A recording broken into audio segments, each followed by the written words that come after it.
Hello，大家好，我係毛毛啊。應觀眾要求，今日咧會介紹一間超級抵食嘅，開咗39年嘅老字號粵菜餐廳，100蚊有找就可以食5個餸啊，仲有一個主食添啊，係咪超級抵呢？個個呢度係廣州地鐵1號線龍崗所站 D 出口。呢個方向行落去呢，就係北京路步行街啦，而對面馬路呢，就係德政中路。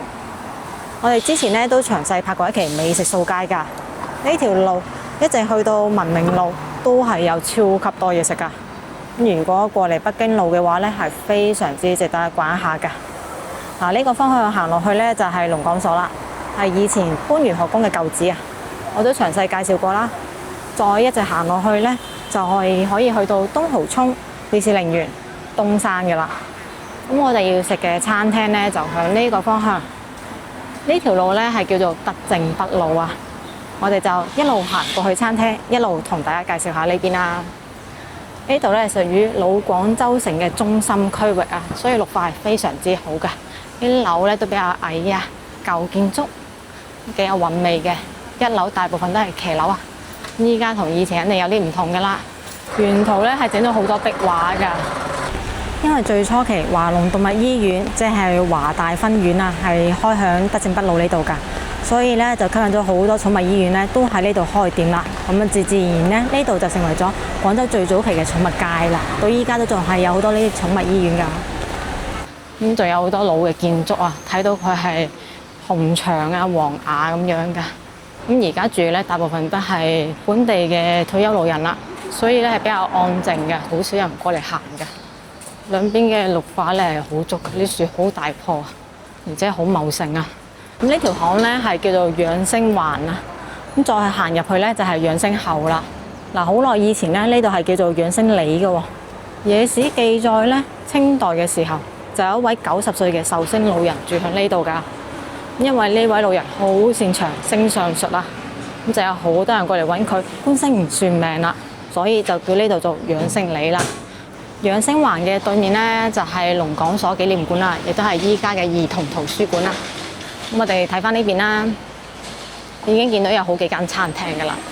咁喺前面紅色招牌嗰間咧，就係我哋要去嘅餐廳啦。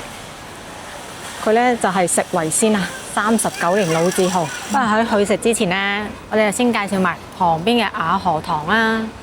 雅荷堂咧就係一條好有歷史嘅街，不過最初咧其實係叫做阿婆堂噶喎。因為喺明代嘅時候咧，有一位阿婆喺呢度有一個魚塘。一直養魚為生，所以就叫做阿婆堂啦。野史相傳有一日，魚塘咧就發出咗七彩光芒，好多人咧就過嚟八卦啦。最後就喺水底發現咗一座白玉觀音像。古代人咧都好迷信㗎，覺得一定要起返座觀音廟嚟供奉。但係又因為附近嘅街坊咧都好窮啊，冇錢起觀音廟，所以最後阿婆咧就用晒自己嘅全部積蓄50兩銀，起咗一座觀音廟啦。因為呢座觀音廟好靚啊，就吸引咗好多人過嚟參拜啦。後嚟就有文人雅士覺得呢度叫做阿婆堂好難聽喎，就取諧音叫咗做雅荷堂啦。而且仲可以同旁邊嘅芳草街成對。雅荷堂對芳草街，雖然依家雅荷堂嘅觀音廟就冇咗啦。不過都可以同大家講下呢座觀音廟嘅故事喎。清朝有一本叫做《羊城竹枝記》嘅古書，又叫做《羊城燈詞》，裡面記載雅荷堂大珠燈元宵夜裏最晶瑩。唐代開始一直到明朝時期，歸德門、雅荷堂、濠畔街係廣州嘅3大燈市，而大珠燈、魚燈、柚子燈就係當時最特色嘅花燈啊。而雅荷堂觀音廟嘅大珠燈呢，就係元宵節最多人過嚟睇噶。咁大家知唔知點解呢？古籍裡面就有答案啦。蓋此廟雖有大燈，接其爆者會生紫雲。因為接到大燈跌落嚟嘅火星就可以生仔啊。清代元宵雅荷堂燈市大珠燈高懸，萬人空巷，百姓爭接花燈求子。雅荷堂嘅故事就介紹完啦。一直行到篤就係炸粉街啦，炸粉街就下次有機會再介紹啦。我哋去食嘢咯。我哋要食嘅呢就係呢間食為先，已經開咗39年㗎啦。出品雖然呢就一般，不過呢就以大件夾抵食出名，係好多附近街坊嘅飯堂嚟㗎。最神奇嘅呢係佢會開到好夜嘅喎，會做埋宵夜㗎。我哋而家入去就攞位啦。呢個呢就係佢嘅就餐環境啦。裝修風格呢係非常之舊式酒樓風啊！入到嚟空調都幾晚幾涼爽㗎。咁我哋呢嚟得早就揀個窗邊位啊。咁佢呢度呢仲有2樓嘅喎，不過呢就只可以行樓梯上落咯。呢個呢就2樓啦，都好闊落㗎。雖然呢就開咗咁多年，但係環境都可以啊，都幾光猛。最抵嘅食呢個套餐啦，99個八就可以有5個餸啦，係18減5嘅5個餸啊。雖然呢就唔可以重複揀，有啲咩可以食呢？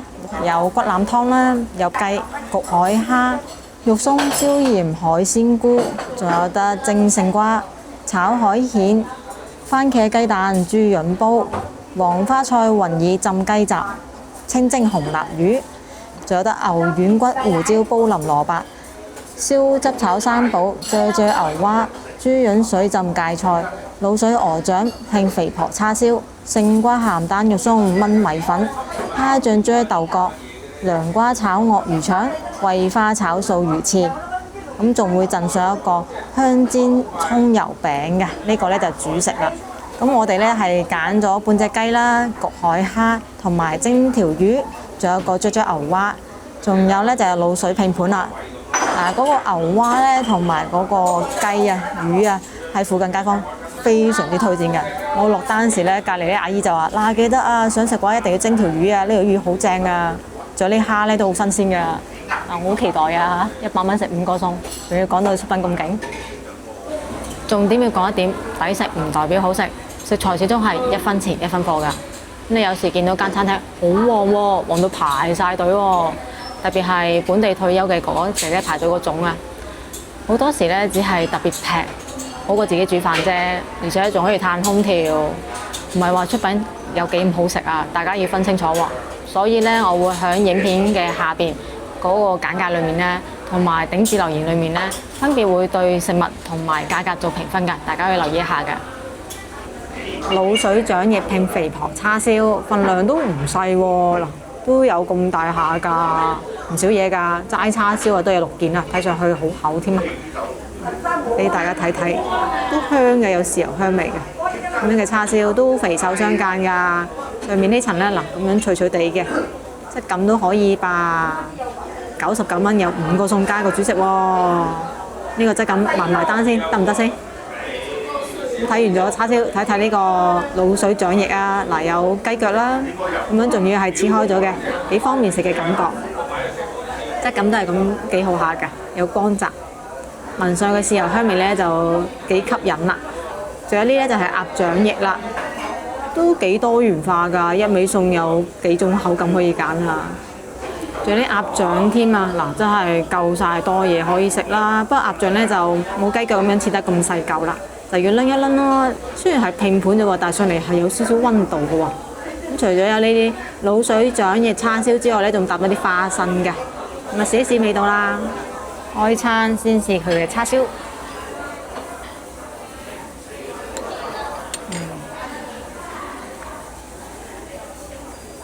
上部分有少少鹹咯，肥肉部分有少少太過膩咯，外面唔夠脆咯。不過入口冇咩大問題嘅，除咗我講嘅呢啲，係一個好正常嘅肉。冇騷味，亦都冇其他異味嘅 ，OK 嘅。咁啊，豉油呢有少少嗰種調製過嘅甜豉油嗰種味道嚟嘅，唔會太過結嘅，而且係暖暖地嘅一個叉燒都好食嘅，好正常一個叉燒啫，點解唔夠出菜？咁試一試呢啲滷水啊，揀一個睇上去切得已經比較容易食嘅雞腳，雖然都係有啲難度。啲雞腳幾好撚啦，唔會太過硬啊，而且佢剁咗啲腳趾㗎啦，食起身咧就唔核突嘅，都有膠質啦，冇冰鮮味㗎，雞腳冇咩大問題啊。呢個滷水拼盤冇咩大問題。鋪底咧仲有啲豆腐嘅，等我夾佢出嚟先。咁樣白雪雪嘅豆腐，吸晒啲滷水汁，睇上去咧都幾吸引㗎，飆煙㗎。呢碟嘢真係暖粒粒㗎。餐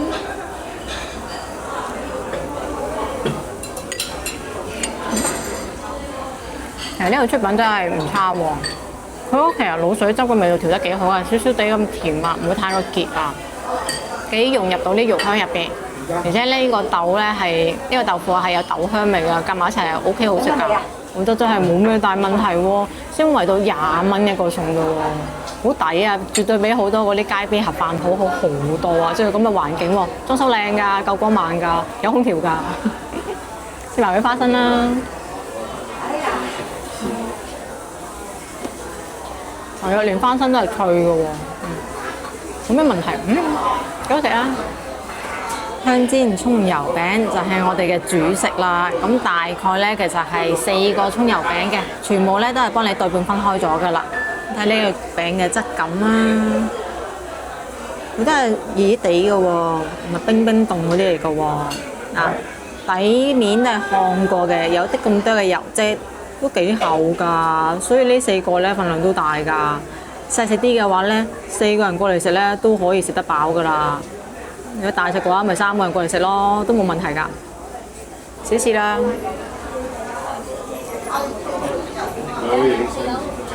烘過下，所以外邊咧會有啲咁多脆嘅，入邊嘅話唔黐牙㗎，都鬆軟啦，冇咩大問題，幾好食啊！仲有啲葱香味添。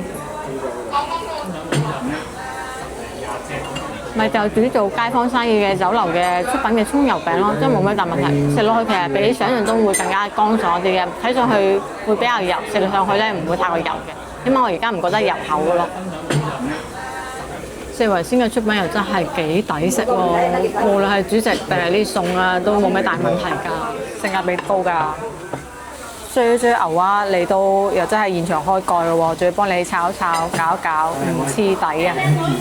份量唔細㗎，而且係聞到香味喎，追煲嘅香味，吱吱聲好正啊！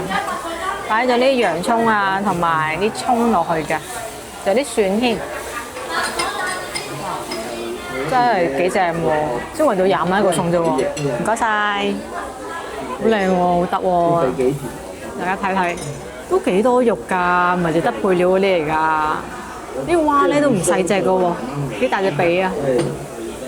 嘅人追煲梗係趁熱食啦，嗱俾你睇睇肉嘅質感，真係唔錯㗎。啲蛙仲要係齊全㗎，有胸肉部分，有髀肉部分，唔算太細隻㗎。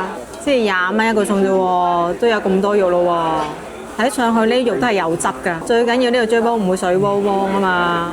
試試味道啦，真係彈牙㗎，食到一絲絲嗰種一梳梳肉嗰種質感㗎。佢真係〜追煲辣嘴嘅，即係基礎係要求達到咗㗎，咁樣嘅追煲先有鑊氣正㗎嘛。嗰啲配料都幾香啊，呢啲洋葱蒜啊有味㗎，幾有 feel 㗎喎，唔差咯。同埋係即係現場上到嚟開蓋呢種咧，儀式感係做足嘅，佢唔會因為20蚊一個餸咧偷懶㗎喎，所以我覺得呢個餐真係好抵食喎。怪唔知附近啲街坊話抵啊，咪當佢飯堂啦，肯定抵我煮飯㗎。我出去買斤豬肉都唔止呢個數啦，又真係有道理。嗱，嗰啲肉咧係飽滿多汁嘅，所以追完之後咧，外邊係緊緻嘅效果，而入邊咧就好軟滑嘅肉啦、彈牙嘅肉啊。調味咧就唔會太過重嘅，仲食到有肉嗰種味道㗎。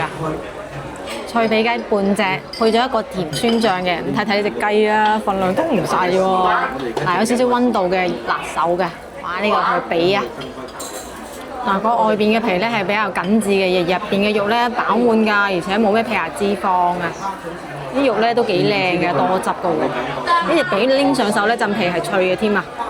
咁烤到咧係呢種純粹金黃色嘅啫，冇嗰種焦邊嘅，真係好金嘅，得喎，有啲期待添啦。都幾大隻髀嘅，唔會太過細㗎，仲做咗擺盤添啊，有裝飾㗎。細隻雞髀唔知打人軟唔軟嘅咧，試試啊！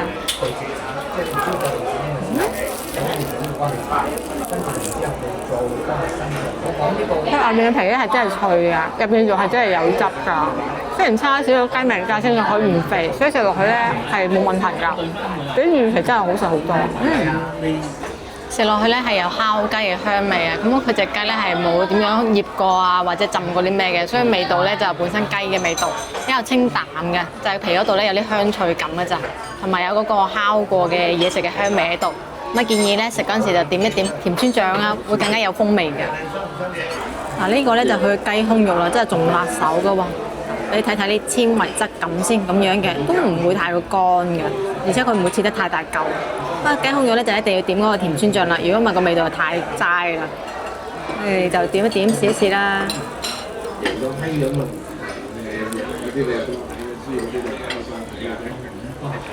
佢連胸嘅部分個皮都係脆喎。講真咧，20蚊一碟我真係揾唔出有咩問題咯，因為好正常嘅一個雞都冇任何問題㗎。咁肯定唔會話名雞種嗰啲有雞香味啊，好濃郁啊，咩肉好滑啊，咁啊雖然係做唔到嘅，但係真係冇問題嘅。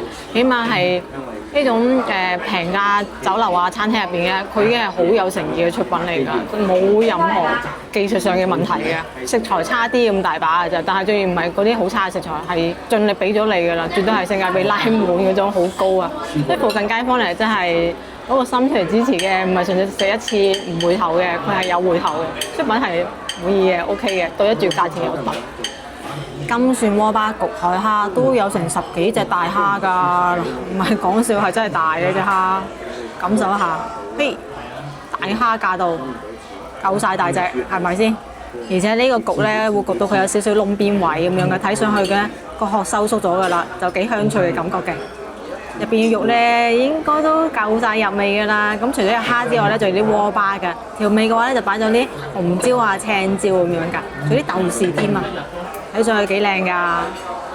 我落單時咧，阿姨又同我盛讚呢味餸嘅，話佢啲蝦好正啊！我真係對佢期待最高㗎啦。希望滿足到我啦。20蚊一碟嘅大蝦夠大味。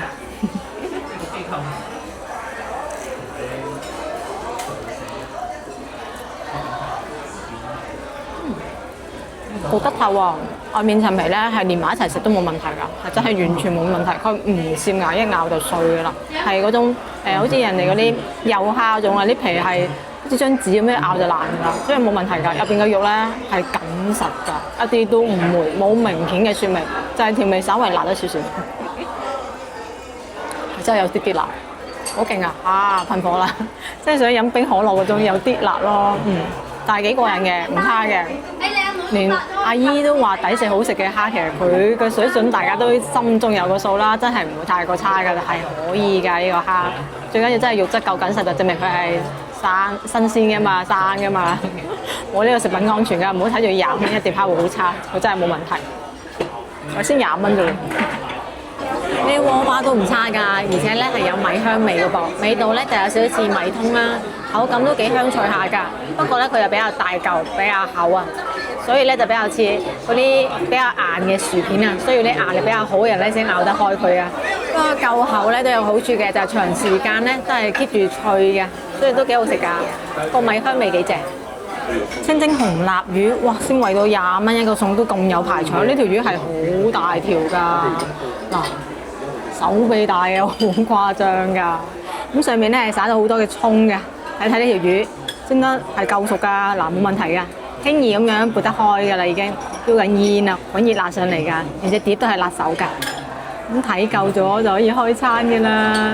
嗱，呢條好靚嘅一梳梳咁樣新鮮嘅魚啊，靚到飛起啊真係，20蚊啊！怪唔知個個街坊都話抵過自己煮飯啦，我齋睇呢條魚都覺得係啊！仲要唔使洗碟，好睇夠咧，我哋就開餐啦！試咗佢呢度啲魚肉先，肉嘅質感咧都唔差，飽滿有肉。魚咧一定要趁熱食啊嚇，如果咪會腥噶嘛。開餐，呢條魚最有水準，真係鮮味嘅喎，而且啲肉係真係一梳梳彈牙嘅喎，唔攝牙唔老唔回唔柴喎，即係雖然蒸魚咧係一樣好基礎嘅餸，但係又真係會有好容易蒸老或者係蒸唔夠嘅問題嘅，但係佢係完全達標嘅，冇問題嘅。佢用嘅薑咧係拍碎咗嘅薑啊，所以可以更加徹底、更加好咁樣去除魚肉嘅腥味啊。咁呢種紅臘魚咧唔會太過多骨㗎，不過係做街坊飯堂嘅店啊。其實主要客戶人群咧係退休嘅老人家，咁你太多骨啊、太細嘅話咧，近親佢哋就大鑊㗎啦。所以呢個魚咧，啲骨係比較少嘅，食起身係比較方便㗎。唔錯，雖然唔係話啲咩頂級美食，但係絕對係好抵食，對得住佢呢個價錢有突㗎啦。喺呢個價位入邊嘅好有誠意嘅出品啦。肯定有觀眾話佢用嘅咧，肯定係冰鮮魚。不過其實你睇下呢魚肉蒸完出嚟會咁樣翹嘅，一睇就係新鮮嘅啦。係咁已經買過魚啊，自己煮過魚嘅都知道㗎啦。呢啲嘢呃唔到人㗎，冇花假㗎。肉嘅自然本能反應。成張台擺滿晒餸嘅，真係好誇張嘅性價比，99個八啫。大家有人覺得 O 唔 OK 咧？我真係覺得有啲誇張。我估唔到咯，佢係完全比預期中好好多嘅，而且份量係好大㗎，好抵食啊！性價比拉滿啦！提醒多大家一點啊，就係呢個套餐咧係每日每市咧限量供應嘅喎，一個市咧得嗰13圍嘅咋，不過佢咧都冇幾多張台啫，睇勻啦，一層樓都係嗰10張台左右嘅咋。咁佢中午咧係開11點鐘嘅，所以大概就11點左右嚟到啦，基本上係可以食到呢個套餐嘅啦，比較穩陣。嗱睇得出啦，佢真係一間好旺嘅店嚟㗎，非常之熱鬧，先12點咋，坐滿晒人，個場好熱鬧啊，好正啊！所以嚟食飯咧，建議就早少少到啦，仲可以攞啲咁平嘅、咁抵食嘅套餐添啦。份量咁大就肯定食唔晒㗎啦，所以我哋咧係大包咗啲㗎，有主食有餸，今晚嗰餐都有着落啦。今餐咧係食得好飽嘅，我咧係滿意嘅喎，性價比真係好高啊！佢咧先圍到20蚊一個餸㗎，又冇落好多味精啊，或者加埋晒啲奇奇怪怪嘅嘢，食嘅就係食材本身嘅味道。只不過咧係要喺呢個價格標準入邊揾食材，所以咧就唔會係經驗水平嘅啫，但係絕對唔會有啲咩食物安全問題嘅，冇問題嘅真係，性價比真係好高啊！不過就因為佢出品咧唔係經驗嘅，所以咧就建議時間比較緊嘅觀眾咧都係去高級少少嘅粵菜餐廳啦，咁樣咧會對粵菜有個比較好嘅印象啊！佢更加主要嘅客群咧係街坊啊，或者你經常過嚟廣州玩嘅人啊，食性價比嘅人啊。